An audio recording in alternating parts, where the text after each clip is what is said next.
رسول الله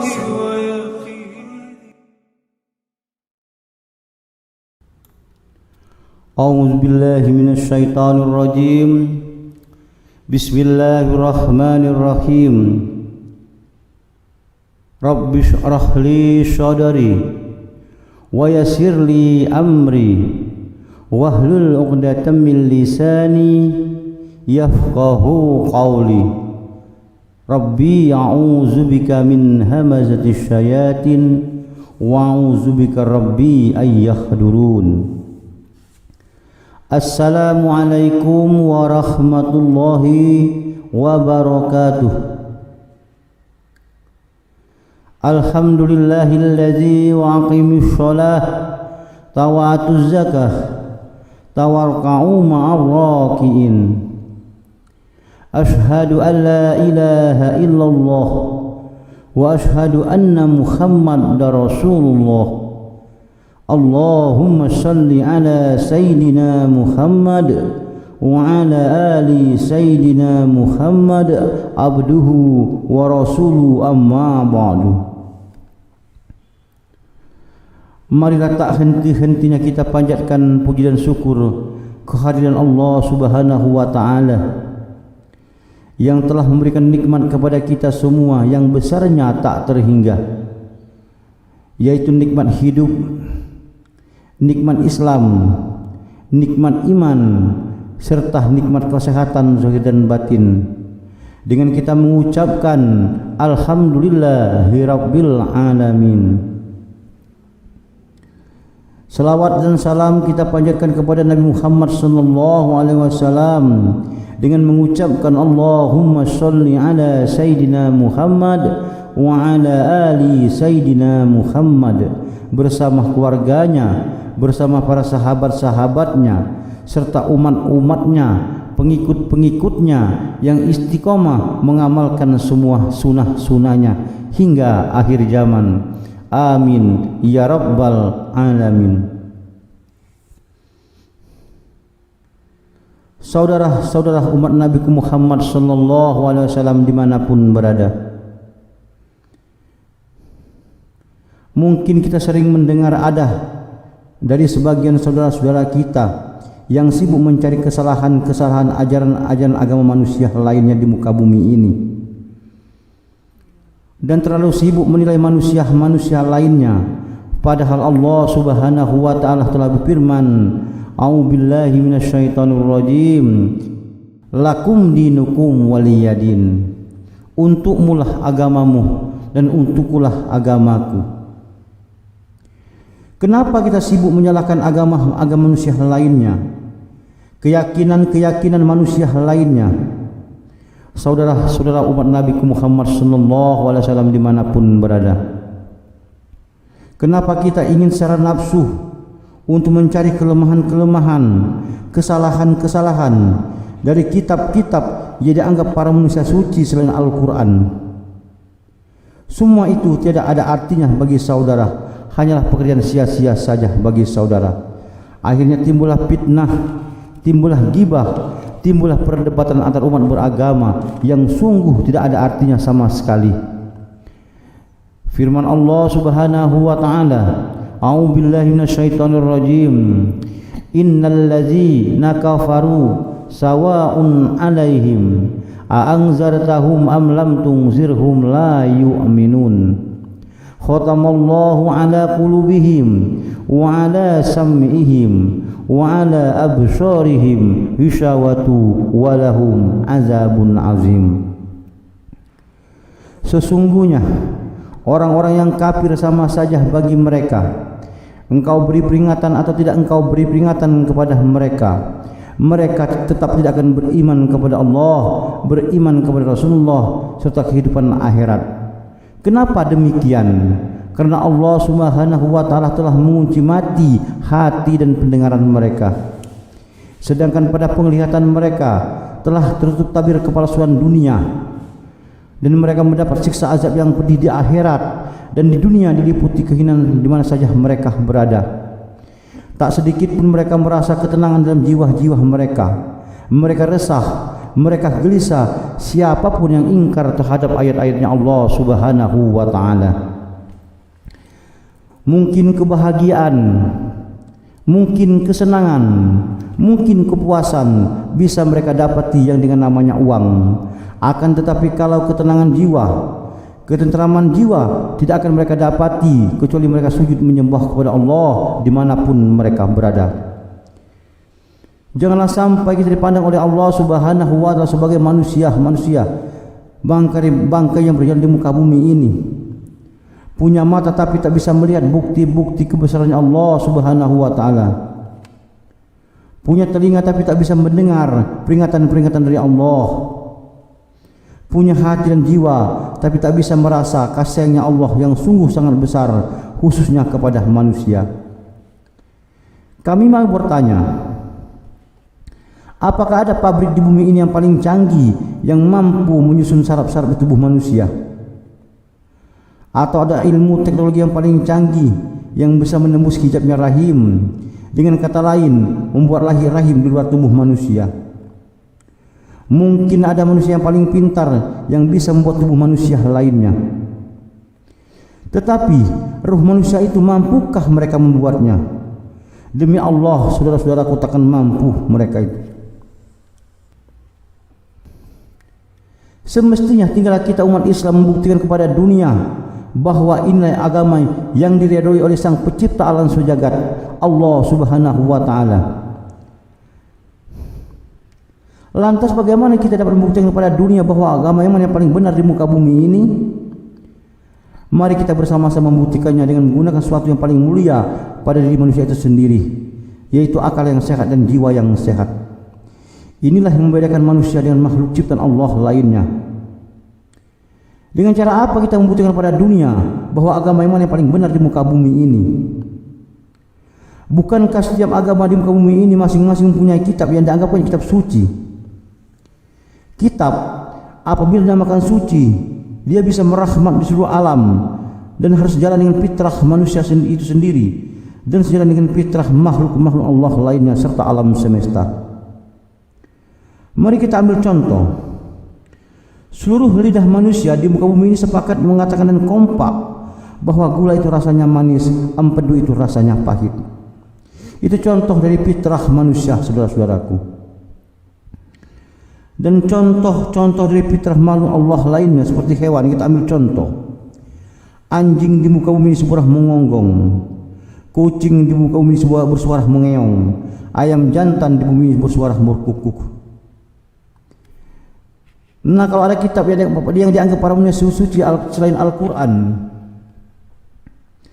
di muka bumi ini, seharusnya tidak boleh kalah kompaknya dengan fitrah lidah manusia dan fitrah makhluk lainnya.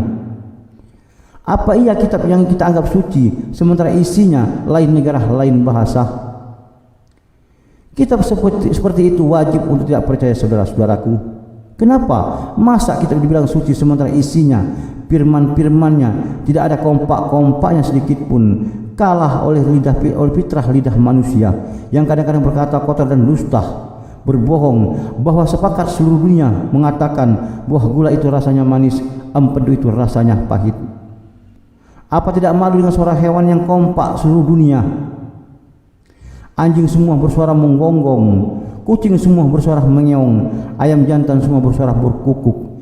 Sementara kitab yang kita anggap suci lain negara, lain bahasa. Apa itu kitab suci, saudara-saudaraku?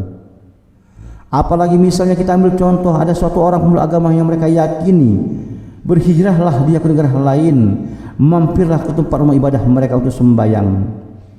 Begitu selesai sembahyang, tergeraklah hatinya rindu untuk membaca kitab suci mereka. Begitu dibuka kitab suci tersebut, ternyata isinya bertulisan bahasa lain. Atau seorang imam dari agama mereka yakini, yang selalu tampil menjadi imam sembahyang di satu rumah ibadah. Tetapi begitu masuk ke negara lain, bisakah imam itu untuk menjadi imam sembahyang di negara lain? Kenapa tidak bisa? Dikarenakan berbeda bahasa, saudara-saudaraku. Karena imam sembahyang mereka lain negara, lain bahasa. Mana mungkin untuk menjadi pemimpin imam sembahyang di negara lain? Kenapa demikian? Karena tidak ada penjagaan tentang kemurnian ajaran-ajaran agama-agama di bumi ini selain agama Islam. dan tidak ada penjagaan tentang kesucian tentang kitab-kitab lain selain kitab suci Al-Quran. Itulah janji Allah Subhanahu wa ta'ala. Saudara-saudara umat Nabi Muhammad sallallahu alaihi wasallam dimanapun berada. Tetapi alhamdulillahi rabbil alamin, kalau kitab suci Al-Quran ini yang kita anggap suci, maha benar dengan segala firman-firman yang Allah Subhanahu wa ta'ala, bahwa kitab suci Al-Quran dimanapun dia berada dari dunia sampai akhirat, isinya, naskahnya sedikit pun tak bisa berubah. Kita ambil satu buah Al-Quran di pelosok yang paling jauh perkampungan Arab dan kita bawa ke negara Indonesia, ke perkampungan yang pelosok yang paling jauh juga, tetapi umat Islam masih bisa membacanya. Atau sebaliknya, kita ambil sebuah Al-Quran di perkampungan Indonesia yang paling jauh sekalipun, kita bawa ke negara Cina, asal dia orang Islam, pasti bisa membacanya. Itulah bukti bahwa Al-Quran benar-benar kitab suci dunia dan akhirat, kompak dan sepakat isinya, firmannya sampai hari ini tak berubah sedikit pun, dan tak bisa diragukan lagi bagi manusia-manusia yang berakal sehat dan yang mau menggunakan akal sehatnya untuk berpikir. A'udzubillahi minasyaitonirrajim. Wa in kuntum fi raibim mimma nazzalna ala abdina fa'tu bi suratim min mislih wada'u syuhada'akum min dunillahi in kuntum shadiqin fa illam taf'alu wa lam taf'alu fattaqun naral lati waquduha an-nas wal hijarah uiddat lil kafirin. Dan jika kamu ragu-ragu kepada Al-Quran yang kami turunkan kepada hamba-Ku Muhammad, kata Allah, maka buatlah satu surah saja semisal Al-Quran. Kalau kau tak mampu seorang diri, ajalah semua penolong-penolongmu selain Allah, bersekongkollah malaikat jin dan manusia. Jika kamu merasa orang-orang yang benar, dan jika kamu tidak mampu membuatnya, dan pasti kamu takkan mampu membuatnya, maka takutlah kamu kepada api neraka yang bahan bakarnya terbuat dari manusia dan batu, yang disediakan oleh Allah bagi orang-orang yang kafir terhadap ayat-ayatnya Allah Subhanahu wa ta'ala. Kafir di sini artinya bukan kafir syirik atau musyrik semata. Kafir di sini maksud Allah Subhanahu wa ta'ala yaitu makhluk-makhluk yang ingkar terhadap ayat-ayatnya Allah, khususnya jin dan manusia. Boleh jadi termasuk manusia-manusia yang beragama Islam terbilang kafir juga.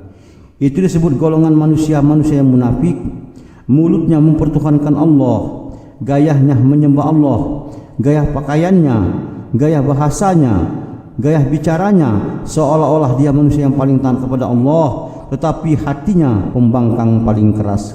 Itu juga termasuk golongan manusia-manusia yang kafir atau disebut dengan munafikun. Atau kita ambil imam, contoh sholat dari perkampungan paling jauh sekalipun dari Indonesia, tiba-tiba dia hijrah ke negara lain, mampirlah ke masjid untuk ibadah sholat di masjid tersebut.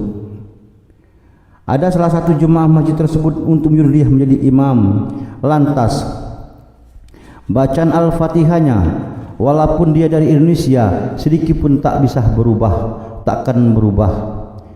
Takbirnya yang sama, menghadap kiblat yang sama, salamnya juga sama. Allahu Akbar, sungguh Allah Maha Besar, bersama Nabinya Muhammad sallallahu alaihi wasallam. Saudara-saudara umat Nabi Muhammad sallallahu alaihi wasallam dimanapun berada, janganlah sampai kita sibuk menghabiskan waktu hanya untuk mencari kesalahan-kesalahan ajaran-ajaran agama manusia lainnya di muka bumi ini, sementara ajaran dasar dari agama kita sendiri, yaitu ajaran agama Islam yang kita anut, yang kita imani selama ini, belum sepenuhnya kita laksanakan dan kita amalkan di dalam kehidupan ini sehari-hari. Bukankah Allah Subhanahu wa ta'ala telah menyatakan, berfirman, a'udzubillahi minasyaitonirrajim, ya ayyuhallazina amanu dkhulu fis-silmi kaffah, wahai orang-orang yang beriman, masuklah kamu ke dalam Islam dengan keseluruhan. Artinya kita umat Islam diperintahkan oleh Allah Subhanahu wa ta'ala masuk dalam Islam seutuhnya, janganlah separuh-separuh dan jangan pula setengah-setengah. Karena dikhawatirkan dalam pandangan Allah Subhanahu wa taala kita sebagai manusia munafik. Sebagaimana firman Allah yang selanjutnya yang menyatakan, ya ayyuhallazina amanu taqullaha haqqa tuqatih wa la tamutunna illa wa antum muslimun. Wahai orang-orang yang beriman, bertakwalah kamu kepada Allah dengan sebenar-benar takwa kepadanya, dan janganlah kamu sekali-kali mati meninggalkan dunia ini melainkan dalam keadaan beragama Islam. Karena itu kita umat Islam sudah seharusnya untuk saling mengingatkan satu dengan yang lain, agar kita selalu dalam ketakwaan yang sebenarnya. Karena itu kita semua pada hakikatnya dilahirkan oleh Allah Subhanahu wa taala dengan satu tujuan sebagai manusia yang terbaik dalam pandangan Allah. A'udzubillahi minasyaitonir rajim. Kuntum khaira ummatin ukhrijat lin-nasi ta'muru bil ma'ruf wa tanhauna 'anil munkar wa tu'minuna billah. Kamu umat Islam adalah umat yang terbaik dilahirkan untuk manusia lainnya. Tugas kamu menyuruh berbuat yang ma'ruf, mencegah dari yang mungkar, serta bersama-sama beriman kepada Allah, sujud menyembah kepada Allah dimanapun kamu berada. Firman Allah ayat yang di atas yang artinya janganlah kamu sekali-kali mati meninggalkan dunia ini sebelum engkau beragama Islam. Pertanyaannya, apakah itu Islam? Alhamdulillah kita semua sudah tahu apa itu Islam. Islam terdiri dari 5 rukun atau 5 syarat-syaratnya Islam. Seolah-olah kalau ada manusia yang mau masuk dalam Islam atau mau jadi pengikut Nabi Muhammad sallallahu alaihi wasallam, manusia itu harus melengkapi syarat-syaratnya atau rukun-rukunnya, sebagaimana sabda Rasulullah sallallahu alaihi wasallam yang artinya ia mengatakan Islam itu dibangun di atas 5 pondasi. Yang pertama, bersaksi bahwa tidak ada ilah yang berhak disembah dengan benar kecuali Allah dan Muhammad adalah utusan Allah. Mendirikan sholat, menunaikan zakat, berpuasa di bulan Ramadan, melaksanakan ibadah haji ke Baitullah. Dan hadis ini sejalan betul dengan ayat-ayat Allah Subhanahu wa taala. A'udzubillahi minasyaitonir rajim. Fa amanu billahi wa rasulihi wa nuril ladzi anzalna. Maka berimanlah kamu kepada Allah dan Rasulnya dan kepada cahaya Al-Quran yang telah kami turunkan. Wa aqimis shalah, dirikanlah salat. Wa atu zakah, keluarkanlah zakat. Wa syiyami rahmad, berpuasa di bulan Ramadan. Finnasi bil hajj, seluruh manusia untuk mengerjakan haji.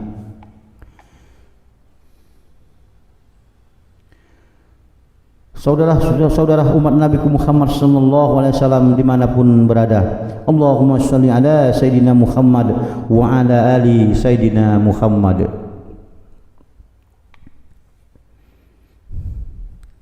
Akhirnya timbullah pertanyaan, masih adakah umat Islam yang percaya kepada firman-Nya Allah, kitab sucinya Al-Quran, yang mau masuk dalam Islam keseluruhan atau kafah? Tentu jawaban kita semua seperti ini. Allah dan kitab suci Al-Quran dan Nabi Muhammad SAW dan kitabnya Al-Hadis, karena dialah Tuhan kami dan Rasul kami. Bahkan ada di antara kita rela dipancung sekalipun takkan berubah keyakinannya dunia dan akhirat. Nah, kalau masih ada di antara kita yang masih percaya kepada Al-Quran dan Al-Hadis, mari kita amalkan bersama-sama dalam kehidupan ini sehari-hari, yang isi Al-Qurannya tidak ada keraguan sedikit pun untuk petunjuk bagi makhluk-makhluk Allah Subhanahu wa taala yang mau bertakwa dan yang mau memelihara takwanya, baik di golongan makhluk jin dan di golongan makhluk manusia dan semua makhluk ciptaan Allah lainnya. Mari kita lihat di dalam Al-Qur'anul Karim ada 4 macam perintah ayat yang berangkat dari Allah Subhanahu wa taala, yang tidak boleh dipisahkan satu dengan yang lain, yang ayatnya berulang-ulang, bahkan jumlahnya puluhan kali berulang-ulang, hampir-hampir ada di setiap juz Al-Quran. 4 macam ayat ini yang perintahnya tidak bisa dipisahkan satu dengan yang lain. Yang pertama, a'udzubillahi minasyaitonir rajim, wa atiullaha wa atiur rasul. Taatilah kamu kepada Allah dan taatilah kamu kepada Rasul. Artinya kalau kita sudah mentaati Allah, harus juga mentaati Rasul. Sebab dikhawatirkan tidak diterima Islamnya, imannya seseorang kalau kita hanya taat kepada Allah tetapi tidak taat kepada Rasulnya. Dan tidak terima pula Islamnya, imannya seorang kalau kita hanya taat kepada Rasul tetapi tidak taat kepada Allah Subhanahu wa taala.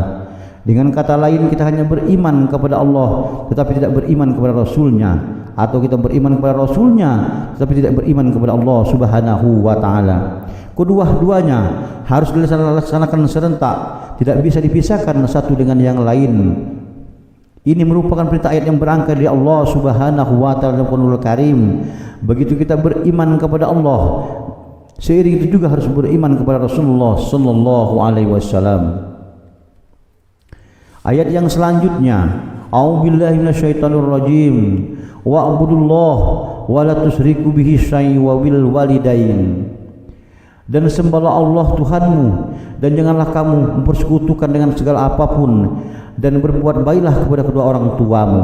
Artinya, kalau kita sudah sujud menyembah kepada Allah di hadapannya dan kita diperintahkan harus berbuat baik kepada ibu bapak kita, karena sudah pasti tidak akan diterima Islamnya seseorang, imannya seseorang kalau kita hanya patuh kepada Allah tetapi tidak patuh kepada ibu bapak kita. Dan tidak terima juga Islamnya seorang atau imannya seorang kalau kita hanya patuh kepada ibu bapak kandung kita tetapi tidak patuh kepada Allah Subhanahu wa taala. Kedua-duanya harus dilaksanakan serentak, tidak bisa dipisahkan satu dengan yang lain. Begitu kita beriman kepada Allah, taat kepada Allah, seiring itu juga harus patuh dan taat kepada ibu bapak kandung kita.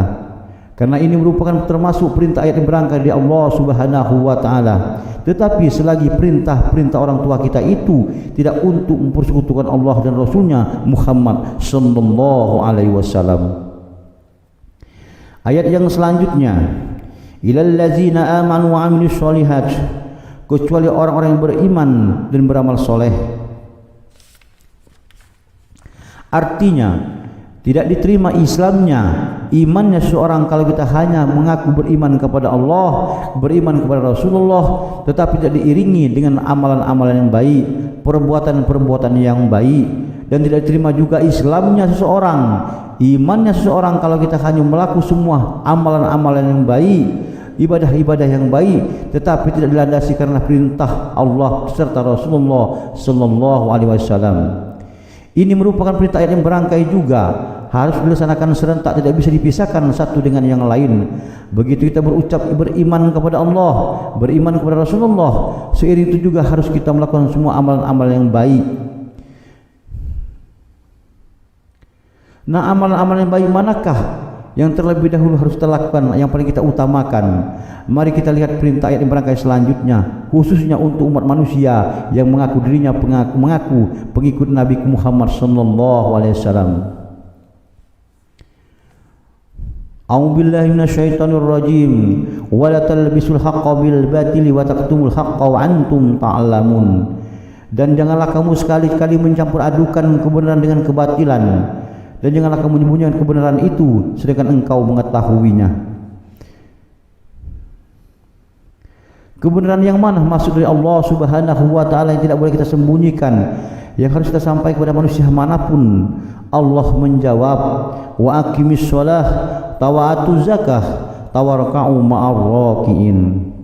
Maka dirikanlah salat, keluarkanlah zakat, dan rukulah bersama orang-orang yang ruku.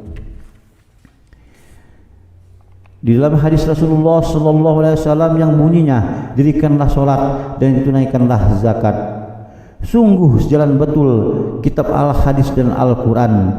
Tidak ada perintah zakat sesudah puasa, yang ada hanya perintah zakat sesudah salat, atau perintah zakat seiring dengan perintah salat. Artinya, ruku di sini ialah ruku salat yang utama, tetapi tidak kalah pentingnya yaitu ruku maksud dari Allah Subhanahu wa taala. Patuh dan taat-taatnya kepada segala perintah-perintah Allah dan Rasulnya Muhammad sallallahu alaihi wasallam, yaitu rukun-rukun Islam, aturan-aturan Islam, agama yang kita anut dan kita imani selama ini, dan kita yakini bahwa dengan semua ajaran-ajaran agama Islamlah kita bisa selamat dunia dan di akhirat, bahagia dunia dan bahagia di akhirat. dan aturan-aturannya, hukum-hukumnya berdasarkan kitab Allah, Al-Quran dan Al-Hadis. Jangan kitab-kitab yang lain, dikhawatirkan akan menimbulkan syirik ucapan atau lisan, dan dikhawatirkan juga timbul membanggakan kitab-kitab lain kecuali Allah dan Rasulnya tidak mempunyai kitab lagi. Boleh saja kalau kita mempromosikan kitab-kitab lain, ini kadang-kadang aneh. Kitab agama kita sendiri saja, Al-Quran dan Al-Hadis, belum sepenuhnya kita kuasai, sudah berani membanggakan kitab-kitab lain. Sebab dikhawatirkan anak-anak manusia yang akan datang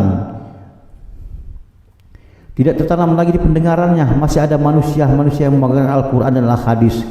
Karena kita sibuk berdakwah di depan umum, mengajak manusia-manusia, jemaah-jemaah, buka kitab itu, buka kitab ini. Umat menjadi bingung, timbullah pertanyaan, mana yang benar? Baik pendatang-pendatang baru, yaitu anak-anak manusia yang baru terlahir ke muka bumi ini, atau manusia-manusia pendatang baru yang berkeinginan mau menjadi pengikut ajaran-ajaran dibawa oleh Nabi Muhammad SAW, mereka pasti bingung. Setahu kami, kitab mana yang harus kami pegang? Setahu kami umat agama Islam hanya punya 2 kitab, yaitu Al-Quran dan Al-Hadis. Kepada saudara-saudaraku yang telah Allah kasih Tuhan ilmu pengetahuan kepada saudara-saudara, kita ajak umat manusia semuanya, khususnya pengikut Nabi Muhammad SAW, kita ajak mereka untuk berpegang teguh kepada Allah dan Rasulnya. Artinya ajak mereka jangan lupa kepada Allah, yaitu Al-Quran, dan jangan lupa kepada Rasulullah SAW, yaitu Al-Hadis. Perintah yang hak dari Allah Subhanahu wa Ta'ala, wajib hukumnya. Yang memerintah bukan Rasul tetapi Allah Subhanahu wa Ta'ala. Perintah ini tidak bisa dipisahkan satu dengan yang lain. Aqimis shalah wa atuz zakah. Begitu perintah salat harus dikerjakan, juga harus zakat juga harus dikeluarkan. Sebab dikhawatirkan tidak diterima Islamnya seseorang, imannya seseorang, kalau kita hanya mengerjakan salat tetapi tidak mengeluarkan zakat. Dan tidak terima pula Islamnya seorang, imannya seorang, kalau kita hanya mengeluarkan zakat tetapi salat tidak kita kerjakan. Perintah ini harus dilakukan secara serentak kedua-duanya. Setiap kali kita ingin mengerjakan salat fardu, seiring itu juga zakat harus dikeluarkan. Kenapa? Karena tidak diterima caranya mengaku sebagai manusia beragama Islam. Sebab ini termasuk syarat-syarat atau rukun-rukunnya manusia manapun yang mau mengikuti ajaran-ajaran yang dibawa oleh Nabi Muhammad SAW. Di dalam hadis Rasulullah SAW dari Umar bin Khattab, ia berkata yang artinya, pada suatu hari ketika kami sedang duduk di sisi Rasulullah SAW, tiba-tiba ada seorang laki-laki dengan mengenakan pakaian sangat putih, rambutnya yang sangat hitam, tidak terlihat padanya bekas perjalanan sangat jauh, dan tidak seorang pun di antara kami yang mengenalinya, hingga ia duduk menghampiri Nabi SAW, lalu menyandarkan kedua lututnya kepada kedua lutut beliau dan meletakkan kedua telapak tangannya di atas kedua paha beliau, seraya bertanya, "Wahai Muhammad, beritahulah kepadaku tentang Islam." Rasul sallallahu alaihi wasallam menjawab, "Islam adalah engkau bersaksi bahwa tidak ada ilah yang berhak disembah dengan benar kecuali Allah dan Muhammad adalah utusan Allah, mendirikan salat, menunaikan zakat, berpuasa di bulan Ramadan, menunaikan ibadah haji ke Baitullah jika engkau mampu."